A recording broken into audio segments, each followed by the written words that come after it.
Malawi is the fifth poorest country in the world.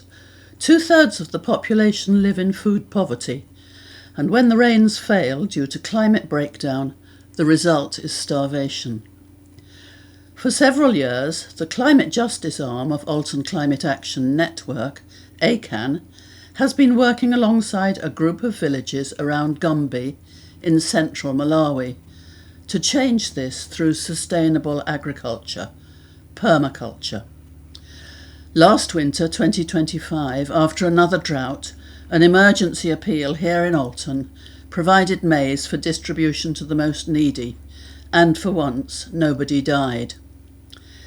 This underlines the importance of what ACAN is doing, together with our partner, the Gumbi Education Fund, in developing the Gumbi Permaculture Community Training Centre.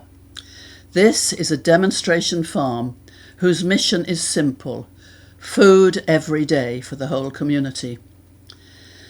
The centre is already making a difference, but the villages need more solar water pumps and wells.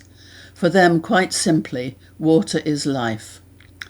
This film is a brief account of a visit made in June 2026 by ACAN's Jenny Griffiths, travelling alone at her own expense to see what has been achieved and what is still needed. When she landed in the capital, Lilongwe, the centre's 4-person team was waiting for her. From that moment onward, Jenny was almost overwhelmed by the wave after wave of warmth, with speeches, poems, dancing, and gratitude to Alton at every turn. The centre itself appeared as an oasis in the bush, with its hand-painted sign bearing the ACAN logo, slightly hard to see in this picture, at the bottom.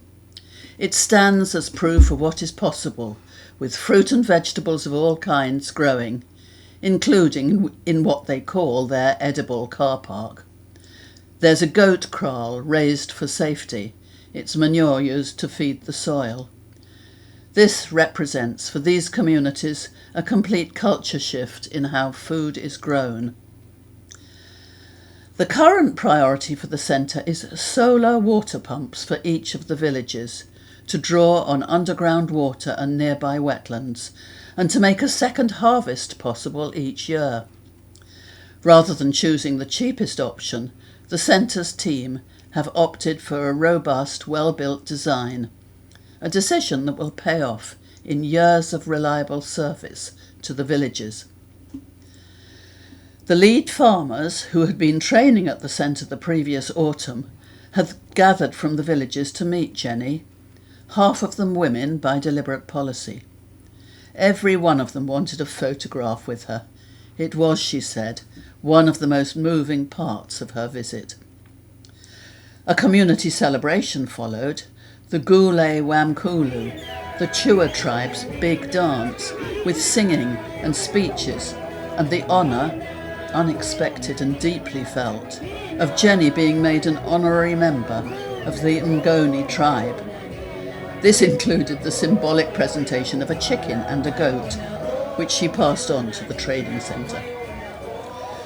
The following days took her to some of the 22 villages the centre supports. 525 farmers, 3,000 people in all. In village after village, women had come out to line the road as she approached, singing and dancing their welcome. She saw farmers putting their new knowledge to direct use, one keeping bees for honey, a source of income, another with access to a nearby wetland, already bringing in a second maize crop.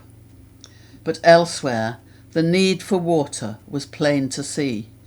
One farmer watering an entire field by hand.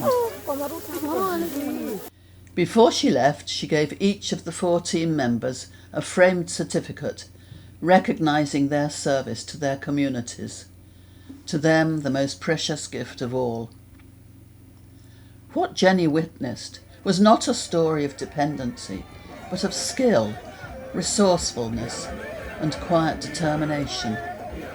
People building something lasting with very little, in the face of a changing climate that they did little to cause. It is a privilege to stand alongside them, and there's much we might learn from their way of living and from the simple shared joy they take in life. What they now need, above all, is more solar pumps and more wells and boreholes for their very survival. Through Jenny, ACAN has an open window onto their lives and an easy, direct way to help. Please give what you can.